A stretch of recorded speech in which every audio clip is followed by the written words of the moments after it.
The legislation also bans agencies from conducting reductions in force, but only through January. This is CPR News. It's just about 6:30. Marketplace is up next. Support comes from the Colorado Sun, a nonprofit newsroom bringing statewide coverage to Coloradans, focused on independent, nonpartisan journalism and shining light on Colorado's communities. coloradosun.com.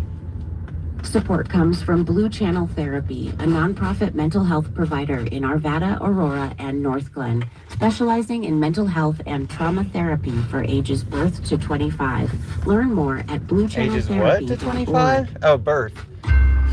Marketplace is supported by Ages Wealth both Enhancement, to 25. providing its Wow. wealth blueprint planning for retirement and investing through national advisors. Oh, it's Marketplace. More information at wealthenhancement.com. Well, Kai Rizdal's cool. He's got a great voice. We will, of course, Here's Denver. review the week that was. We'll talk tariffs. We can't not, really. But then, we'll go to the movies. From Yeah, American Public Media. You can see those planes over Is Denver. Marketplace. You see Denver through the middle of the trees there. Marketplace.com. Structure for the enterprise, helping replace complex workflow Enterprise? agnostic custom agents For and the Star APIs Trek designed Enterprise? to reason, act, and offer accurate outputs, all while being context aware. What's Why are the you Enterprise? password? Protect personal and business information on any device from any location during holiday shopping season or anytime. Available at During bitwarden.com. holiday shopping season. And I don't know why all these Mercury. commercials are so Mercury funny to me. combines banking and financial software to help businesses send money, create invoices, pay bills, and more. All in one place. Learn more at mercury.com. Gonna buy me a Mercury and cruise it on down the road. In Los Angeles, I'm Kai Rizdal. Hey, Kai. It is Friday today. This one is the 14th of November. Good always to have you along. Good to have you with us, Hey, the Kai. shutdown's over. Everything economic is back to normal, right? Okay, no. No. I know that. But that is where we're going to start. Kate Davidson is at Bloomberg. Courtney Brown is at Axios. Hey, you two. Hey, Kai.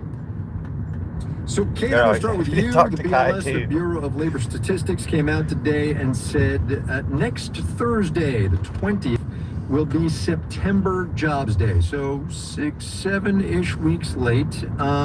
While that is, of course, good news, what's your sense of where we are, knowing where this economy's going?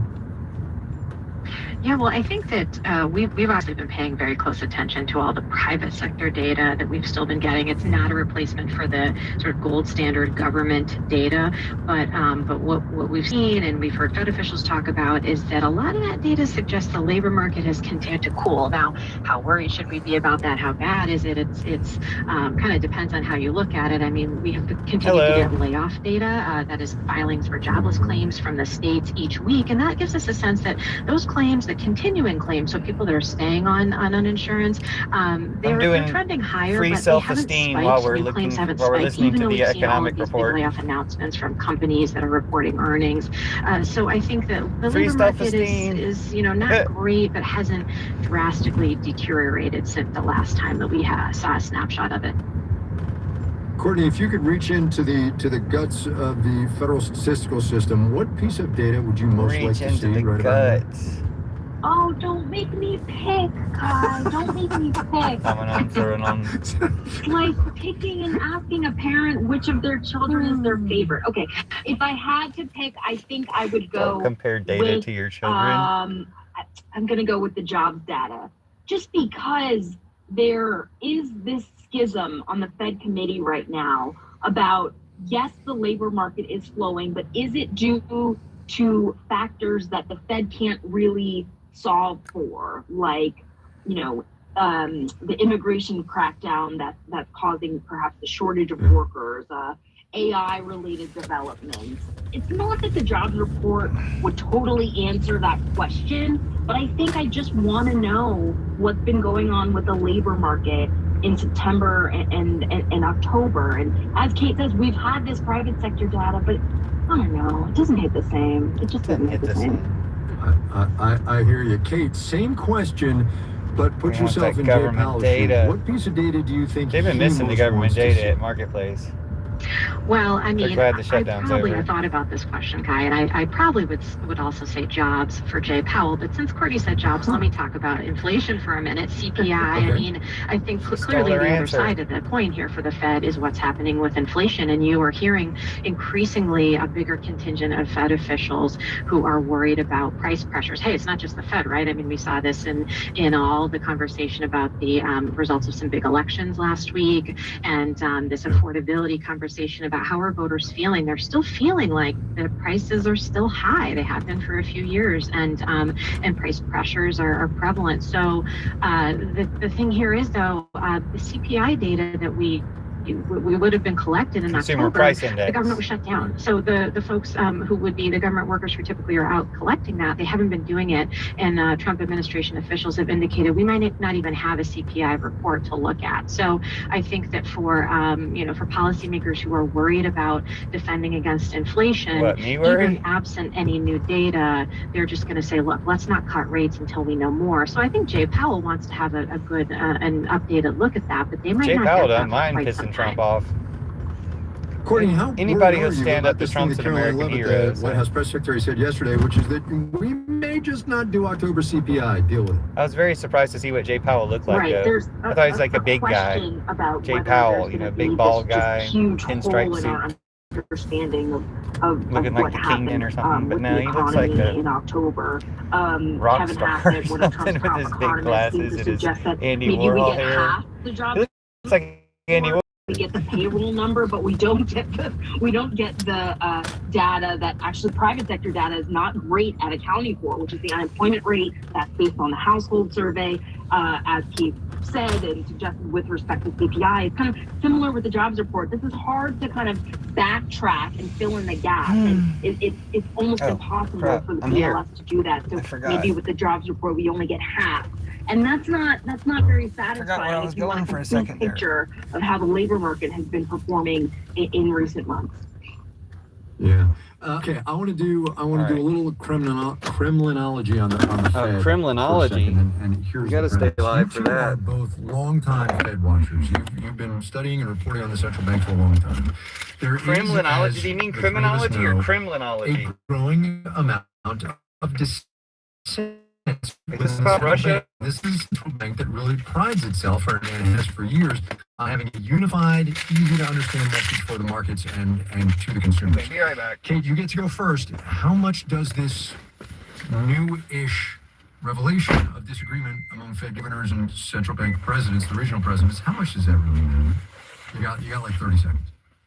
I mean, I think it matters because it's the big challenge for Jay Powell as the chair. I mean, his job is to forge consensus. Now, does it matter if you have disagreement? No, I mean, there are certainly people who would argue it's healthy, but you made an important point, Kai, that it's kind of about helping markets and the broader public understand where the Fed is headed, what is likely to happen. So much of what they depend on is this forward guidance of signaling what they're going to do.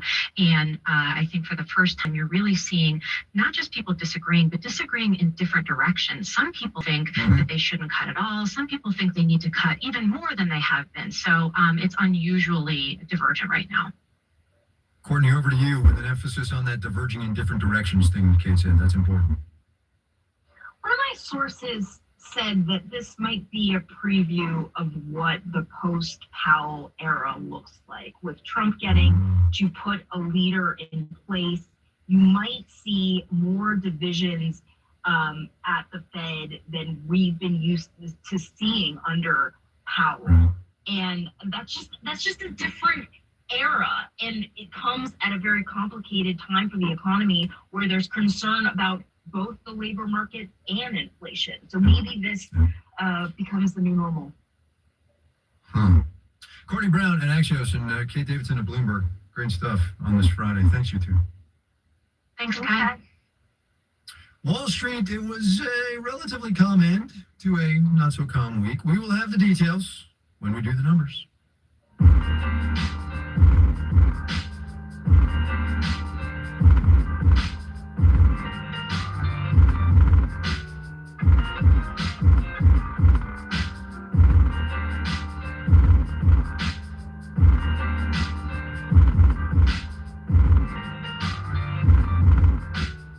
Here's some old news. program.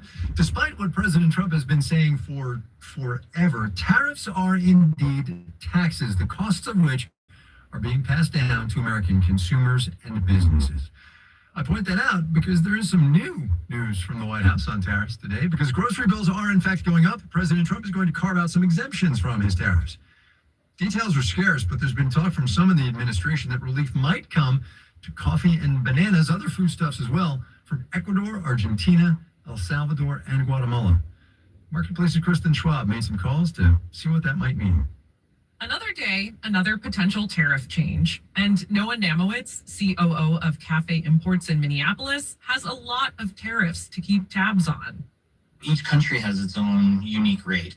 From Indonesia to Ethiopia to Peru, the company imports coffee from something like 30 different countries, including some on the exemption list. Open our computers every day and just figure out how we bring nice coffees to market.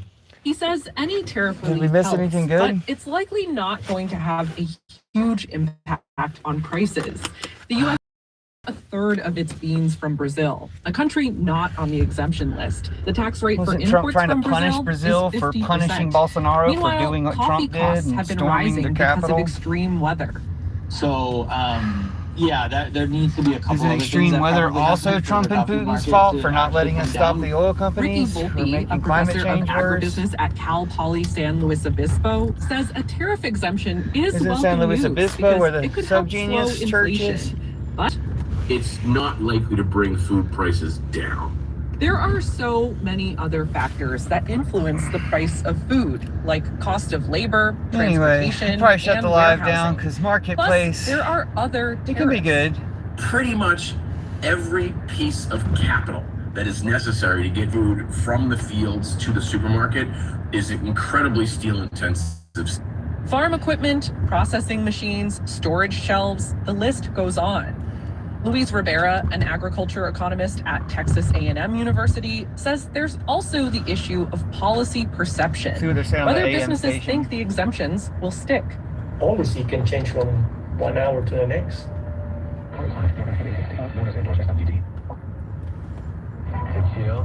Oh, it's probably sports. When your friend skips your favorite song on the playlist. Will my product be bought? To chill or not to chill? Because that song lives rent-free in your head anyway. And you're planned ahead by bringing Coors Light to the party. And the sound of that ice-cold can cracking open was music to your ears already. Coors Light. Choose chill. Celebrate responsibly. Choose chill, 2025 okay. Coors Brewing Company, Golden, Colorado. Good message. Let's switch back there before we get some copyrighted stuff. Who knows what it is? Customs brokers among them. We gave Gretchen Blau a call this morning. She's our customs broker. All right, we'll shut down the live. We're not really missing anything. Erie, Pennsylvania. It's busy and it's confusing. It continues to be confusing with all these changes. So when I heard the news today, I went immediately to all the articles that, to Google to get all the articles on it. I went to see if there's anything official posted. So I went to the White House website and found the fact sheet. It states that there will be benefits to them importing into the United States, that they will receive better rates, but there's nothing specific on that. So I'm sure Okay, we'll done. be getting